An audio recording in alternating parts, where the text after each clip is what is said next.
ya fuera como el pequeño bebé en el pesebre de Belén, o como el Salvador que sanaba a los enfermos, resucitaba a los muertos y aplicaba el bálsamo del amor sobre las heridas de los errores, el Cristo presente en Jesús vivió entre los seres humanos como uno más, para que también ellos pudieran aprender a vivir como dioses.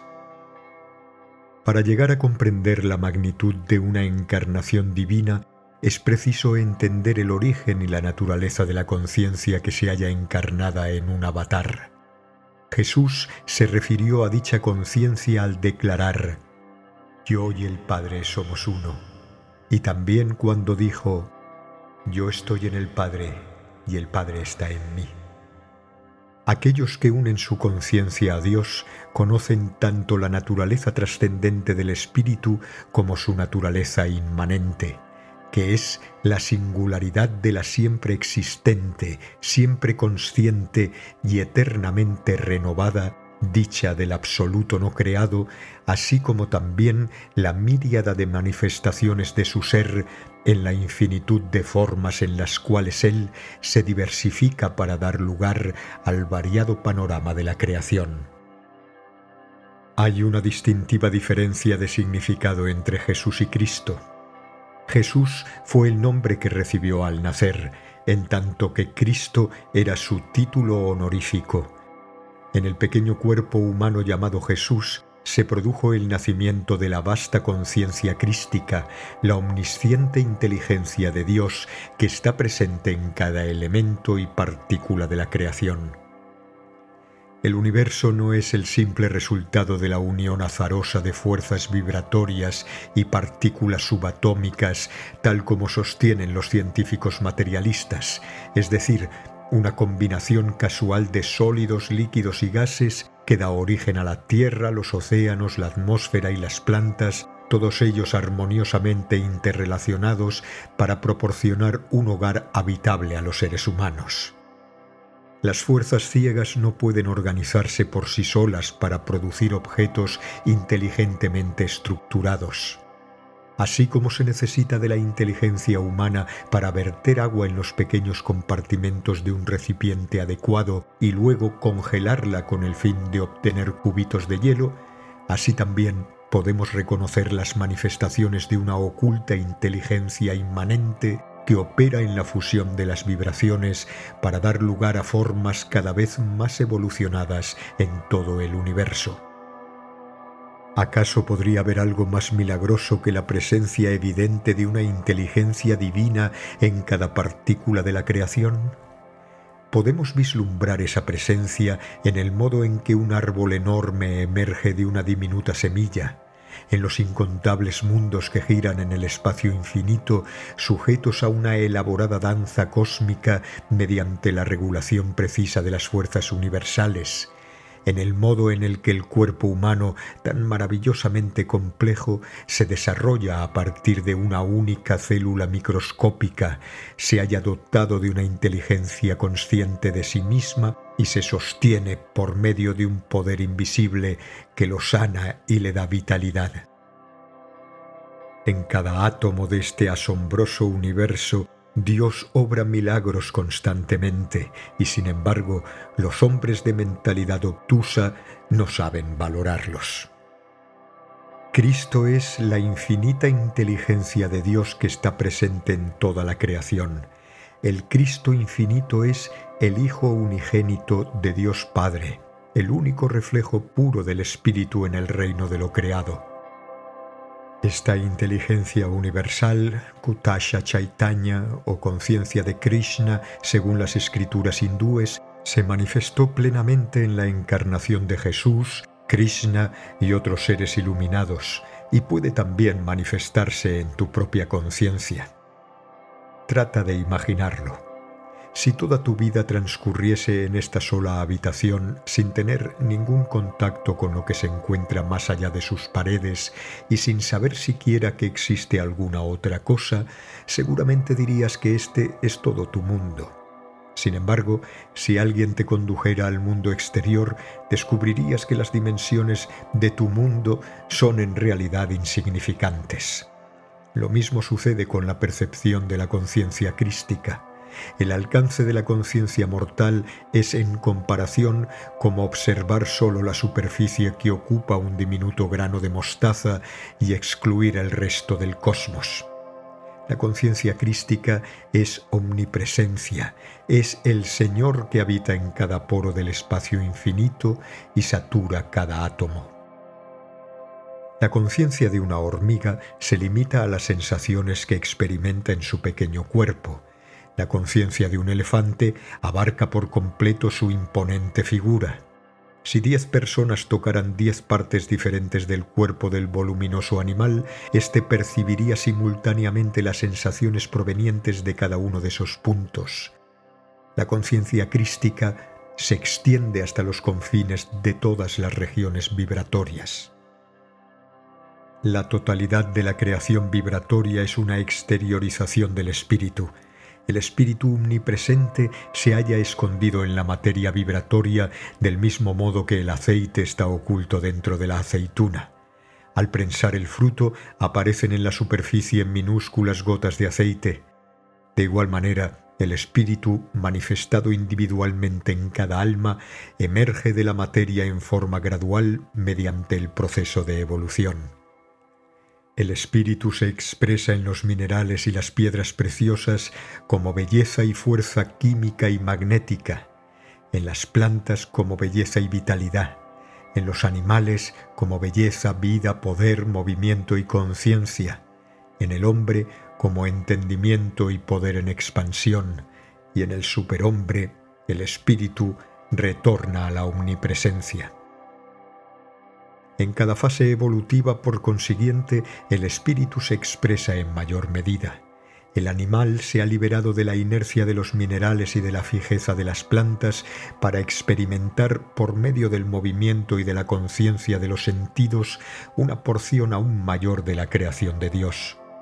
El hombre, gracias a su capacidad de autoconciencia, puede además comprender los pensamientos de sus semejantes y proyectar la mente sensorial, al menos mediante el poder de la imaginación, hacia el espacio tachonado de estrellas.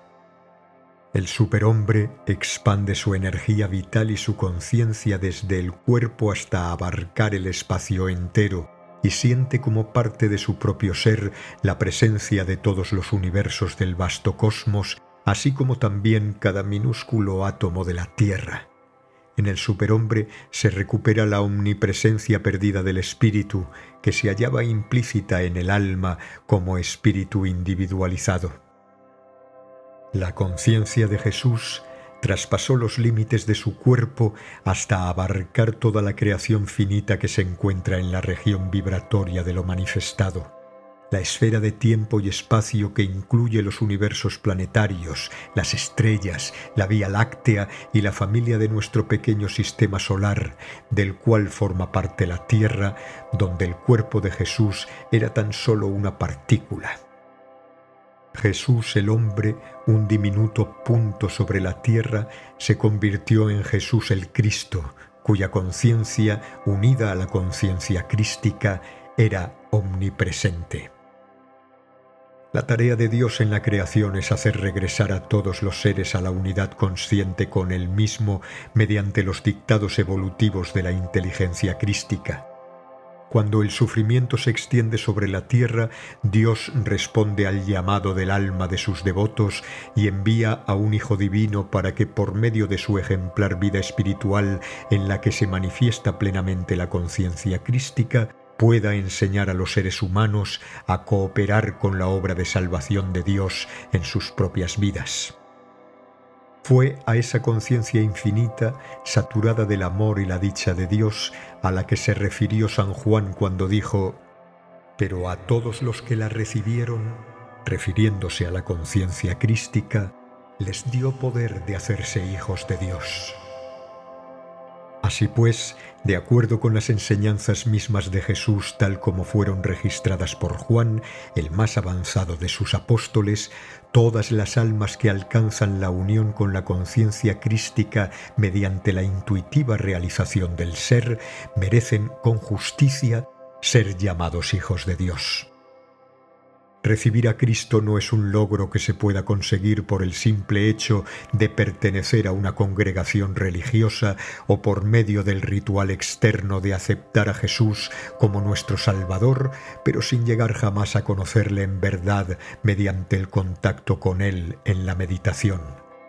Conocer a Cristo significa cerrar los ojos, expandir la conciencia y hacer tan profunda nuestra concentración que a través de la luz interior de la intuición del alma participemos de la misma conciencia que Jesús poseía. San Juan y otros discípulos avanzados que realmente la recibieron percibían a Jesús como la conciencia crística que está presente en cada partícula del espacio. Un verdadero cristiano, un ser crístico, es aquel que libera su alma de la conciencia del cuerpo y la unifica con la inteligencia crística que satura la creación entera. Una copa pequeña no puede contener en su interior el océano. Del mismo modo, la copa de la conciencia humana, al hallarse limitada por la mediación física y mental de las percepciones materiales, no se encuentra en condiciones de captar la conciencia crística universal, por muy deseosa que esté de hacerlo. Mediante el uso de la precisa ciencia de la meditación, conocida durante milenios por los sabios y yogis de la India y también por Jesús, todo buscador de Dios puede expandir la capacidad de su conciencia hasta hacerla omnisciente y recibir dentro de sí la inteligencia universal de Dios. El divino poder de la realización crística es una experiencia interior que pueden recibir quienes sienten devoción pura por Dios y por su inmaculado reflejo como Cristo. El poder de las iglesias y templos se desvanecerá. La espiritualidad verdadera ha de surgir de los templos de las grandes almas que día y noche permanecen en el éxtasis de Dios. En la India he conocido almas así, cuya gloria sobrepasa la de todos los edificios religiosos juntos. Recuerda que Cristo busca los templos de las almas sinceras. Él ama el silencioso altar de la devoción erigido en tu corazón, donde moras con Él en un santuario iluminado por la luz perpetuamente encendida de tu amor. Aquellos que meditan con devoción recibirán a Cristo en el altar de calma de su propia conciencia. Al titular esta obra The Second Coming of Christ, la segunda venida de Cristo, no me refiero en forma literal al retorno de Jesús a la tierra. Jesús vino hace 2000 años y después de revelarnos un sendero universal hacia el reino de Dios, fue crucificado y resucitó. Su reaparición ante las masas en la actualidad no es necesaria para que se dé cumplimiento a sus enseñanzas. Lo que verdaderamente se requiere es que la sabiduría cósmica y la percepción divina presentes en Jesús hablen de nuevo a cada persona a través de su propio entendimiento y experiencia de la infinita conciencia crística encarnada en Jesús. Esa será realmente su segunda venida. Los auténticos seguidores de Cristo son aquellos que, a través de la meditación y del éxtasis, aceptan en su propia conciencia la cósmica y omnipresente sabiduría de Jesucristo y su bienaventuranza. Los devotos que deseen ser verdaderos cristianos, seres crísticos, antes que meros miembros de la feligresía cristiana, deben conocer y sentir en todo momento y de manera real la presencia del Cristo omnipresente. Deben comulgar con Él en éxtasis y ser guiados por su infinita sabiduría. Estas enseñanzas han sido enviadas para explicar la verdad tal como Jesús quería que fuera conocida por el mundo. No tienen el propósito de iniciar un nuevo cristianismo, sino el de dar a conocer lo que Cristo realmente enseñó, es decir, cómo llegar a ser un Cristo, cómo hacer resucitar al Cristo eterno en el interior de nuestro propio ser.